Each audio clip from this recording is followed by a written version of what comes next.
Bonjour à tous, bienvenue dans ce petit tuto sur WeWeb. Donc, dans ce premier tuto, j'aimerais vous expliquer un peu ce qu'est WeWeb et puis vous montrer comment on peut faire quelques modifications simples. Donc, comment par exemple on peut déplacer des sections et changer des objets dans les sections.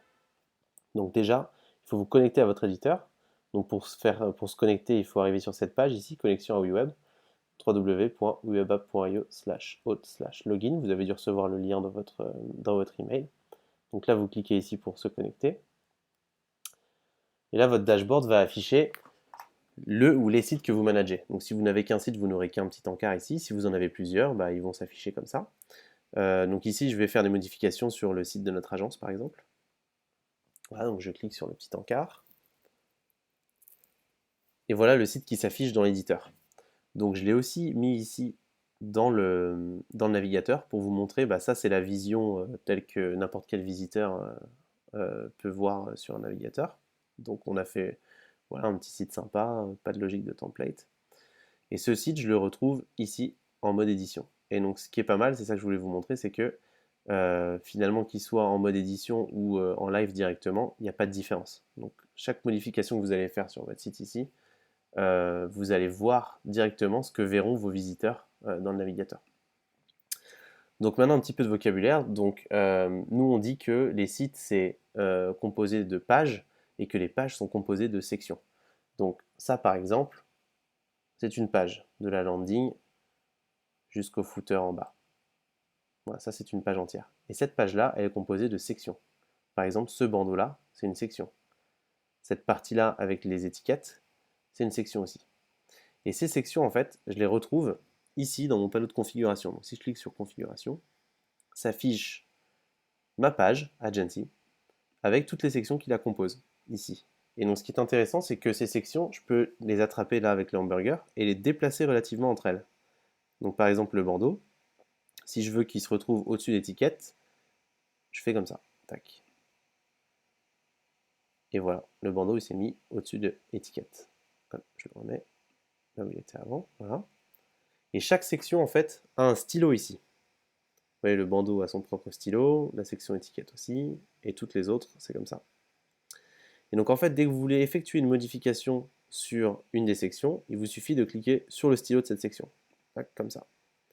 Et là, ça met un peu en surbrillance tous les éléments que vous pouvez modifier. Donc là, je vais vous montrer un peu comment on peut modifier du texte et modifier des éléments comme les images sur des sections qui sont déjà préconstruites. Donc sur chaque texte est mis en surbrillance comme ça. Et donc vous pouvez le modifier comme avec un éditeur de texte classique. Vous rentrez dedans et hop, par exemple, on va mettre juste agence web.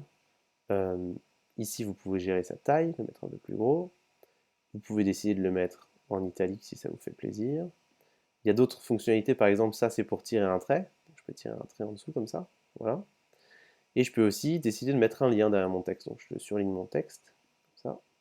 Et ici, si je clique, ça m'ouvre une petite boîte pour dire, ok, je vais mettre un lien, par exemple, vers google.fr. Tac. Voilà. Quand ça me va, je reviens vers ma petite flèche ici, hop, et je clique sur le tic. Je regarde à quoi ça ressemble. C'est exactement comme ça que ce sera aussi, et ça s'afficherait directement pour mes visiteurs.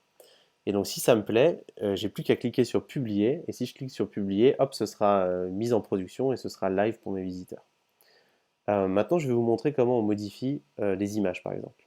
Donc pareil, je fais une modification, donc je clique sur le stylo, et chacune des images, comme vous pouvez le voir, a un petit picto ici, picto image. Et en fait, ça sert à ouvrir une boîte de dialogue, ça sert à ouvrir ce qu'on appelle un pop-up. Je clique dessus. Et ce pop-up va vraiment me guider pour effectuer n'importe quelle action autour de l'image.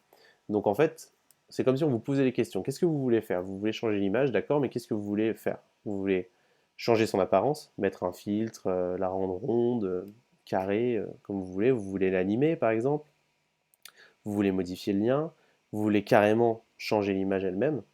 En fait, il vous suffira de cliquer sur une des actions, ici sélectionnées, et ce qui va se passer, c'est qu'il y aura un autre pop-up qui sera relatif à l'action que vous voulez effectuer, qui s'affichera, et c'est ce qu'on a appelé la pop-up story. Et en fait, on accompagne chacun des utilisateurs pour qu'ils effectuent l'action convenablement, sans qu'il y ait possibilité de se planter.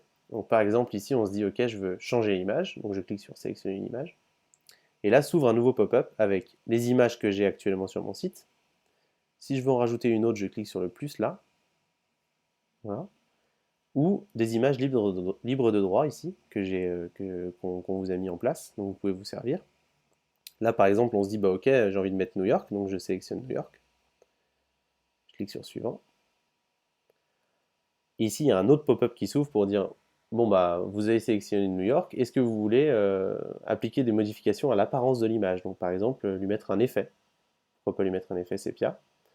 Vous pourriez aussi mettre une ombre, mettre une bordure autour de l'image, changer sa forme, donc la rendre ronde par exemple, etc. Quand ça vous va, vous cliquez sur suivant. Ici, vous pouvez gérer le ratio de l'image, donc elle est plus ou moins panoramique, ou plus ou moins portrait. Là, en l'occurrence, on va la laisser un peu panoramique, disons comme ça. Suivant. Et ça, c'est le dernier volet pour changer l'image. Et on vous accompagne vraiment jusqu'au bout parce qu'on vous dit, n'oubliez pas, pour votre SEO, il faut mettre un alt image. Donc il faut mettre une petite description pour que Google puisse lire votre image. Donc là, on va mettre New York City. Terminé. Et voilà, votre image est ici. Donc vous pouvez prendre le curseur là pour pouvoir zoomer. Et vous pouvez prendre l'image et la déplacer comme vous voulez. Voilà, par exemple comme ça. Et ensuite, une fois que ça vous va, il vous suffit de revenir sur le petit tic, hop, et regarder si ça vous plaît. Et si ça vous plaît, vous cliquez sur publier et c'est live. Donc voilà, maintenant que vous avez compris un peu le principe des pop-up, il faut vous dire que ce principe, c'est exactement le même pour tous les objets. Donc par exemple, si vous voulez changer un bouton, on peut le faire. Par exemple, ce bouton, vous cliquez sur le stylo, vous cliquez sur le picto du bouton, et là va s'ouvrir un nouveau pop-up qui est différent de celui de l'image, puisque vous ne pouvez pas effectuer les mêmes types d'actions.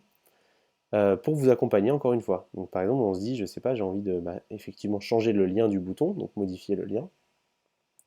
Et là, j'ai différents types de liens qui s'ouvrent. Par exemple, un lien externe, ce serait vers google.fr, un lien vers une autre page du site, ou un lien carrément dans la page qu'on est en train de modifier pour faire un effet ascenseur, pour que je clique et que ça renvoie vers une section.